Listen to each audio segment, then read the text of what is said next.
everyone, Star Dancer here. Today I'm going to go over the essential tools you need so you can start scrapbooking. No, we're not picking paper out yet. That's going to be a whole nother video. I do know that in this video I said I would show you what sketches look like at the end. That is also going to be its own video because that involves some terminology that would take another like 20 minutes to explain, so I'd rather just do it as its separate video. Other than that, the only thing I forgot to mention is in the trimmers, there's a thing called a guillotine. It's like the old paper cutter, if you remember the paper cutters back in school. And I didn't mention it because I personally don't like them because I have cut myself too many times on those. So I don't think they're safe, but I know there's people that love them. And like I said later on in the video, the best way is to go to a trade show or go take classes or even attend an all-day crop somewhere. You could be sorting out your pictures. That's your project for the day. But that way you can go around to the different people and see what they're using and ask them how they like it and things like that. So anyway, this is going to be the basic tools you need and kind of what to look for and what not to look for as far as product quality. If you have any questions, post it below, and as always, like and subscribe. Really appreciate it. Thank you and have a great day. All right, you got your photos all sorted out. You're ready to scrapbook. So what are the basic things you absolutely have to have? First thing is an album. This is a post album. I personally don't like these. They're a pain to take these guys out. They do expand, but eventually that cloth binding that they put in between this thing here, I'll go to the back page, it tears over time. So I do not like to use these. However, if you're doing what's called a two-page layout, and that's where both sides are similar in design, it doesn't have the gap that a three-ring album has. So, and this is a two-page layout. If you're wondering what these are, this is calendars. You know how you hate to throw calendars out, so I did an album of butterfly calendars. And this is mosaic. It's called Mosaic Moments. That's the method to get all these little squares and everything. It looks really tedious, but it's not. This is another page like that. I also like to do interactives, so that's why I had a lot of fun with this. This is an example of Le France templates, which is another fun way to scrapbook things. Again, Mosaic Moments, a two-page layout. So two-page layouts look like this in this album. However, the album that I really, really like to use is a three-ring post album. And these come in colors. Various craft stores carry them, but not in large quantities, but you can always get them online. Sometimes they have the opening like this so that you can put something in there, but it's not necessary. And the only problem with these is when you do have a two-page layout, which this is, you can see you have that gap because of the rings. But, you know, it's fine. I can still, you know, get my pages and my pictures in. And these, just so you know, these pages here are all from a kit that was only supposed to do 2 pages, but I did my own thing. I didn't quite follow the kit things, and I got 4. So kits are great, but you can do your own thing and sometimes make them better. Anyway, so these come pretty wide, so you can get quite a bit in here, or pages with a lot of stuff on there if that's your thing. And I really recommend them. And the nice thing is, like when I was doing this album, I did these Oregon photos first, but then I found their itinerary So I was able to go back in and put these in page protectors and put it in the proper place for the album. So same thing with your pictures. You might come across pictures for an album you did a while back, and all of a sudden, what do I do with them? Because they're in a post album, and those are really a pain to take apart. So it's really hard to insert something in here. So that's another plus to the 3-ring binders. Okay, the other thing is post albums usually come with a white sheet of paper. And the idea is you're supposed to put your photos and do your scrapbook layouts on these. I don't like this paper. And the reason is it's like really thin, number one. Number two, I'm not always sure, because again, these are sold at craft stores, which are not always the most reliable when it comes to paper in albums already there. I think it's mostly there so you can see how many pages you have, but I'm not always sure this is exactly photo safe. However, this is great for doing sketches, and I'll show you that in a minute. So, number one, get your album. They have 8x8 albums. If you're intimidated by the 12x12, you can do 8.5x9. 8.5x11s, but I don't recommend those. The next thing you need to get is scissors and a trimmer. So I highly recommend getting a pair of what are called detail or fussy cut scissors. These are Fiskars. These are EK Success. And I've been using these since probably 1992.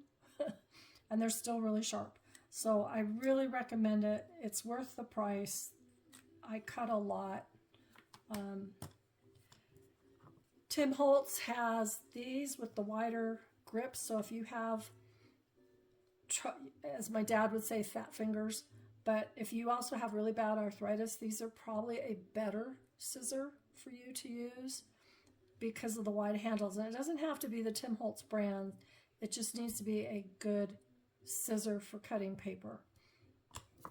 And then you can get a pair of these to cut, and we'll use this paper, to cut straight lines with if you're good at eyeballing. I am not a good eyeballer. So no matter how hard I try, you can kind of see it there. It's wonky. So that's why I use a trimmer. But these are good. These are also good for cutting foam tape and adhesive tape if it won't tear for you. So I do recommend having at least one of these. If it's being used for adhesives though, make it only for adhesives, because once you start cutting adhesives with these, it's really hard to cut paper. One solution you can do is get one of these art erasers, and it will pretty much erase or take off. It won't erase it, it takes it off. Any gunk you get on your scissors, and that's kind of what that stuff is from when I already cleaned these. And then you can hit it with rubbing alcohol to get the eraser part off and get the rest of the sticky stuff off. So don't use water on your scissors because they will rust, and then you've lost them for good. So scissors and the album, and then the next most important thing you need is adhesives. And I highly recommend repositionable tape. And depending on the brand and depending on your state and your humidity or your country and your weather, I know scrapbook.com's repositionable tape is good for about 5 minutes and then it becomes permanent. This is my favorite. It's Hermodotto Repositionable by EK. And this is the tape runner. And these are the cartridges. And the nice thing about these is the directions to refill them are right inside the case. So I've been using these forever. The Repositionable adhesives are really hard to find in stores, but you can find it online. I know Amazon has it. I know Scrapbook.com has it on occasion. So just search on Herma Dotto Repositional Adhesive EK Tools or EK Success, and you should be able to find this. There's also, you can buy these in the store and they come with permanent tape inside, and it's good to have permanent tape too, but then when you run out, you can swap out the repositionable refills. And I have several because I use them a lot. So this is what it looks like when the tape's inside, and they're really easy. They're really easy to change out, and again, the instructions are right there on the cartridge. So that's my favorite. I do like Scotch repositionable. I just bought these, they were on sale, so I got a couple. They also have a refillable cartridge. This is the whole cartridge. It literally just, this snaps off. You slide it out, slide the new one in, so easy peasy. This is probably good for about a month before it becomes permanent. And as you can see from the other ones, those ones with the templates and the mosaic moments, it's nice to have a repositionable till you get them all in place, and then you know your lines are straight and everything. So that just makes life easier. And like I said, they do become permanent over time. Okay, permanent is good. Oh, Tombow is another good company for repositionable and permanent. This is Scrapbook.com's, and I've got their permanent in here. But again, you can just get repositionable. This is what the cartridge looks like.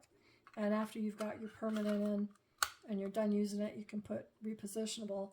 I do permanent for heavy duty things that I do, so I label this permanent so I know before I use it.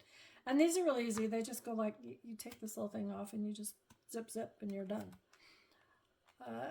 If you like to tear tape, this is from Queen & Company. It's called Redline tape, but other companies sell Redline tape. There's also Terrific tape. Stacy tape is another one. Any tape that's double-sided that you can tear easily is probably the easiest to use. If you got to cut it, then like I said, have a separate pair of scissors for cutting. And this is just double-sided tape. And with all your adhesives, the key is to make sure they're made for photos. So they'll say, like this one says acid-free. That's kind of a misnomer. It's really pH balanced is the proper term.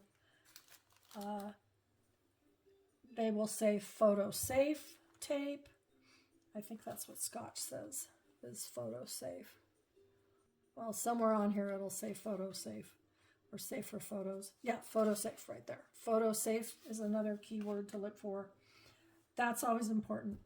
So you need tape, double-sided tape, and then you need a glue. And again, you're looking for the keywords acid-free, pH balanced, or photos. Perfect for photos. And the reason you want it perfect for photos, and this is Queen & Company's glue, and then Artiste Craft Glue is another one that I use that's also perfect for photos. And it also has a fine tip applicator, which is nice. So look for those keywords, because if they're not good for photos, if they're not safe for photos, they will drain the color from your pictures, which is the problem we had with the magnetic albums, the old magnetic albums. And if you haven't gotten your pictures out of your magnetic albums, do that now, because you will eventually lose those pictures. And I found some that were in pages that I didn't know we had, and now they've been in those pages for about 50 years, and you can barely tell what the photo is because of that pulling of the color because of the acid materials. The other thing you can get is the two-way zigs, and I love these because they go on blue, so you know you've got glue on first of all, and when it's blue, it's permanent. if you wait anywhere from 5 to 20 minutes, again, depending on the humidity. I'm in Arizona, and so it's super dry here, and so like 2 minutes, sometimes these things dry. It's repositionable. So these come in different tips. This is the bullet point.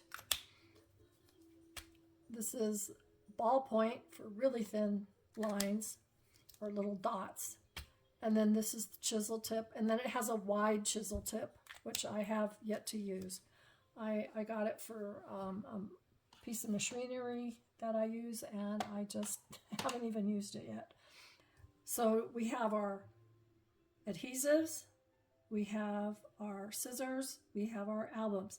The last thing you need is, trimmers. So the other thing I highly recommend, you can get by with just scissors and a ruler, but I highly recommend a trimmer. And my all-time favorite is Fiskars. And this one I have been using for eons. I mean, at least a good 30 years. And the blades last forever for me, because again, I'm just doing scrapbooks with them. I'm not putting out, like 20 cards or something like that. And you can get a lot of cutting done before this blade, this little guy here, goes dull. I like the Fiskars because it has a wire line. It's kind of hard to see. I'll put a piece of paper in here so you can see it. There, you can see that wire line. So you know exactly where it's going to cut. It does help to open this up and see where the blade actually is, what side of the wire, so it's on this side. That's just if you've got to be super, super precise. You will know exactly where it's cutting. And then it's just a little light pressure and it'll cut. Something this thin, it'll cut in one pass, but I always like to do 2 passes. And the way you can tell your blade needs changing is this edge will not be smooth. It'll be very, very rough. And then that tells you need to change your blade. And the blades just pop out. There's a little extra wide section here, and then they just pop back in. So I love these. It does have an extender, so you can cut a bigger piece of paper. I have very rare, I had an 11 by 17 paper that I was cutting, and that's about the only time I ever used the extender, because I'll just do the math. So for example, if I need to cut this 11 by 11, and it was 12 by 12, but I already cut part of it off, I would just simply go to the 1-inch line, which is right here. And you can see I did not cut straight when I cut it by hand. So this will be a little wonky. And there's my inch. Or if I want it to be 8 by 8, I will take 11 and I will measure 3 inches on this side. And that'll give me 8 across. And then this is no longer 11. So let me see what I have here. 1, 2, 3, 4, 5, 6, 7, 8, 9, 10. So I have 10. And I needed 8, so I would go to the 2-inch line. And now I have an 8 by 8. So very quick, very easy, very fast. The other thing is these do come with a scoring blade. It's black, so there's no mistaking it from the orange. And scoring is if you want to fold things. So like you saw that butterfly pop-up that I did, it was just basically a 4 by 8 folded in half. So again, I would just go in 4 inches, run that very lightly, and I now have a perfectly straight score line that makes folding very easy. So nice little thing. If you do cards, it's handy. It's a lot easier than using a scoreboard.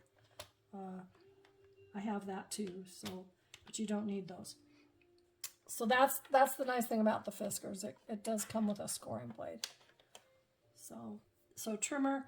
Creative Memories has one that is completely enclosed.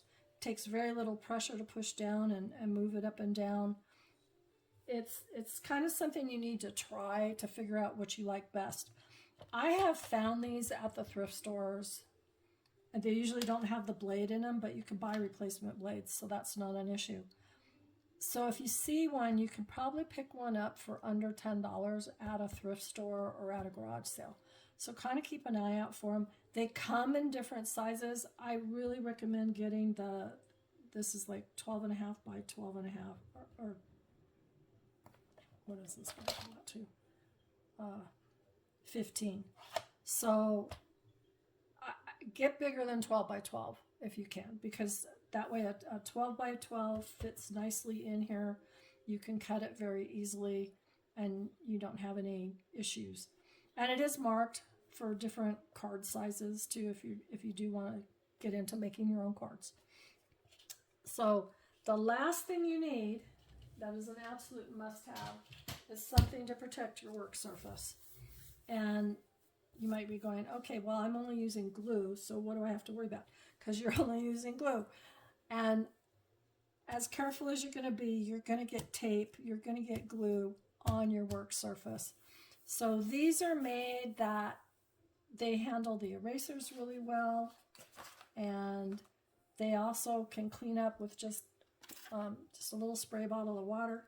Just spray it, and then you can just take a paper towel, or I have a microfiber cloth, and you can just clean, and this will even get most glue and adhesive off just by this. But that way you're not damaging your work surface. So, and like I said, they handle these just fine. They're not gonna, it won't mark your paint, but you can see this black stuff, that will get on your surface, because especially if it's wood or granite, it will get on your surface. So kind of avoid that. This is a craft mat. It's made to do other stuff on, but you don't need to spend the money on a craft mat. You can just get those real thin disposable plastic cutting boards that you can find at usually Target, Walmart, sometimes even the Dollar Tree or dollar store if you still have one around you. So those work. A piece of parchment paper will work, and then you just tape it down. If you're wondering what kind of tape I used to tape things like that down with, I use old washi tape, but painter's tape will work best because it won't stick permanently, and that way your paper's not going to move around on you while you're doing stuff. So an album and adhesive and scissors and something to protect your scissors and a trimmer and something to protect your work surface. Those are the must-haves. So then we come to page protectors. And again, if you're doing 12 by 12, you can use the 12 by 12s that come with the albums. You can buy additional refill pages for them. If you're going off market, make sure again it says archival or photo safe. That's kind of key. And then if you're doing 8.5 by 11, you can use the page protectors, but again, make sure they say they're archival, pH balanced, acid free. That's very, very important. And on the 8.5 by 11s, be sure you're not getting the matte finish, because those kind of give a cloudy effect and you'll lose the color of all your hard work. If you want a true 2-page layout in a 3-ring album, there are what are called panoramic pages, and this is actually 2 of them, so I'm going to take one out. These are actually 2 12 by 12s put together. You slide your pages in this way, and they go in your 3-ring binder. So you'll put a page here, page here, page here, and a page here. So it actually holds 4 pages. But this will give you that true 2-page layout with no division between the pages at all. So it's even better than the post albums. It's also really easy to make one of these, and it's basically you take 2 page protectors and some book tape, and you put them together and then score down the where the tape is so it'll fold easy. and you're done. I'll probably do a whole video on that at some point. So anyway, that's basically your basic needs. So again, it's an album, scissors, trimmer, adhesives, something to protect your work surface. So once you have that, you are pretty much ready to go.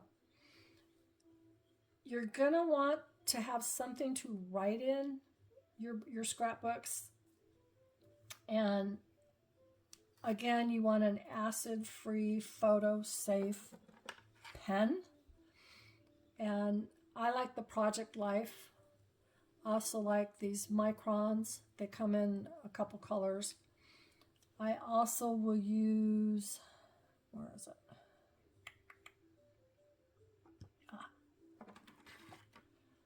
I will also use the Elegant Writers. This is great if you want to fake calligraphy. It comes with a wedge. I don't know if you can see it, but it's a wedge thing.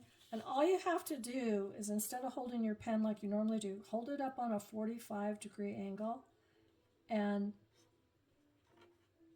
it will actually do the calligraphy for you. So it's just a matter of holding it at the right angle so you get those thick and thin lines. And then you can design accordingly. So if you want to give it that fancy, elegant writer look, these are great if you want to do calligraphy without having to learn how to actually do calligraphy. And they do, as you can see, come in different colors. So those would be the pens I would recommend. And again, it's up to you. This is where taking a class or going to a trade show, so like a Scrapbook Expo or a CKC or any kind of craft show, rubber stamp show even, gives you the chance to go and try the products out, especially if you take a class. And then you can see what you really like before you invest the money in it. And other than that, you don't have to get a lot of stuff. Your next thing to decide is paper.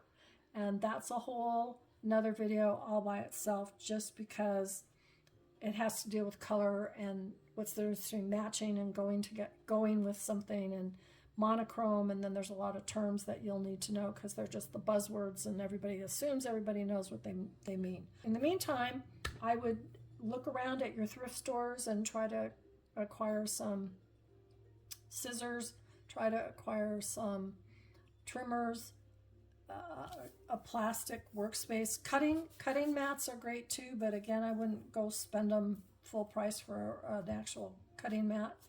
I would just look for them on sale or on clearance or something like that. You do want to get something that's at least 15 by 15 though. So don't just get a little 12 by 12 or a little tiny little dinky thing. You need something to put your whole page on flat. Get a 15 by 15 if you can. All right, that's pretty much it. If you have any questions, put them below in the comments and I will get to them when I'm online next time. And other than that, have a great day. Thanks. Bye.